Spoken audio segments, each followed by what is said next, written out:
The Reason for Running by Rachel Goffard. My mother was always a walker when I was growing up. She walked around our neighborhoods, around town with friends, and would even let me join from time to time. She was always aware of her health and took good care of her body. Although walking is great and active, it can get boring. Before I knew it, my mother was going on runs. She took my stepdad or my stepsister, but I never tagged along for those. I was a big fan of the elliptical or walking, but never really enjoyed running until the last year and a half. I found myself out of shape, and it was affecting not only my health, but my happiness. I watched a few of my family members complete a half marathon and thought, I could do that, but at the time, I never committed long enough to working out to ever believe I would actually finish. But my biggest inspiration to do so was my mother. Back in 2013, my stepdad, my stepsister, and my mother had signed up for a half marathon called Bridge of the Gods. It was out in Cascade Locks, Oregon, and the course was basically one big hill. All three of them had been training together, and throughout the year were keeping tabs on one another. The run was in August, and before my mother was able to complete it that year, she unfortunately tore her ACL in May. We were playing a game of kickball at my birthday. It was her first time up to bat. My brother was pitching the ball, and my mom did a bunt kick thinking she could sprint off. Then in a blink of an eye, she turned off the baseline with a limp. She knew something did not feel right, so she took it easy the rest of the afternoon while the rest of us played. The next week, she went to the doctors hoping for a minor injury. That was not the case. My mom had to have surgery on her ACL the following week after and was able to complete in the half marathon that summer. She was devastated to say the least, but it did not break her spirit because she was determined to do it the next summer, and she did. My mother let her leg heal properly, and then it was back to training. That year, she had my brother's girlfriend, who was a runner herself, complete the half marathon with her. It was in August again. She wore the number 247 and a blue t-shirt. She looked so great in blue. My brother took the trip up with my mother and his girlfriend for moral support. He was like me and not huge into running for fun. As my mom is approaching the finish line, my brother captures her with a big smile and a long stride. She gives him a wave, and the look on her face showing how proud she was of herself. 58 going on 59 at the time, she was glowing. Months to follow, my mom enjoyed the glory of boasting, letting everyone know she met or ran into that she completed a half marathon at her age. She had a bubbly demeanor and big personality, so it never came across as bragging, but something really cool she did. At the end of December that year, my mother was diagnosed with liver cancer. To say it was a shock is an extreme understatement. For all the things she did to keep her health up, to stay active, to be aware about her body and what she puts in it, she was the last person I thought this would happen to. So she decided to fight, and fight she did. She took the measures anyone else did and started chemo 2 weeks later. My mother entered medical trials, tests, and medicine for days on end, but this type of cancer is rarely beaten.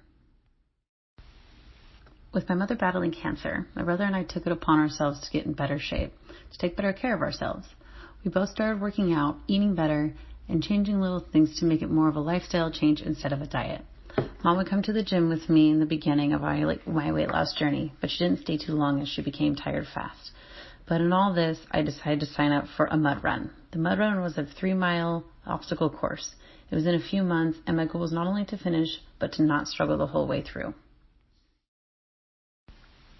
So I ran. I ran a lot. I made running my main priority after work each day. The mud run came and went, and I continued to make running a part of my daily routine. It became my outlet for stress, and if I needed to pick me up, it always made me feel good. It also made my mother very proud, which was a great bonus. As running became a permanent fixture in my life last year, my mom became more ill. She passed away almost a year to the day of her diagnosis, 4 days after Christmas. We saw it coming, but I made myself a promise, one for her too. I would keep running. If I needed to be with her spiritually, that's what I will do. There are times I do not feel like doing it, but it's mind over body, and I know she would be proud of me each day. In her honor, I have signed up for the same half marathon she did in 2014, the Bridge of the Gods. I started a 12-week training program in May of this year. It was a beginner's program for a half marathon so I could ease myself into long-distance running I was going to endure in August. At first, I kept on track each week with the program, keeping up with my runs and still maintaining a good diet. But just like anyone else's lives, there are distractions. I had 2 weddings to attend. I had a few 3-day weekends in there, and things took me away from focusing on my run. I was becoming nervous. The week before the half marathon, I decided to sign up for another planned run in Welch's, Oregon, to get myself back into a routine before the Bridge of the Gods. It was 10 kilometers, 6 miles, and it was definitely a challenge. When I got home from that run, I decided to make a goal for myself. I wanted to either match my mother's time or beat it. I simply wanted to make sure I was pushing myself. The morning of August 13th, 2017, my fiance and I left our home around 5:45 a.m., seeing how it was about an hour drive to get to the half marathon. I picked up my runner's packet, number 400, and relaxed before I hopped onto the shuttle bus to the starting line. Once dropped off, there was about a 15-minute wait until race time. I was pacing and trying to relax, and I kept thinking, what did I get myself into? Then the reminder of my mother finishing this race kept making me feel better.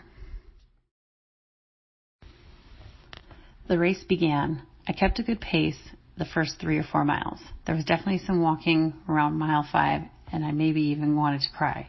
But the crying wasn't due to pain or being tired. I missed my mom. I wanted her to be running right beside me. In this strange way, she was. Any of the moments I felt like giving up, I would just feel a rush, probably something she was channeling from wherever she is, to keep me going. I remember seeing the mile 12 marker, giving it a slap, and then all my endorphins kicked in, and I ran the whole last mile with no hesitation. I finished my race in 2 hours, 34 minutes, and 44 seconds, about 10 minutes faster than my mom. I could not believe it. I finished my first half marathon. I was so thankful I completed it and stuck to my goal. I did it not only for my mom, but for myself. At the end of the day, I do enjoy running, but I'll be honest, I'm doing it for her. She is the reason I run.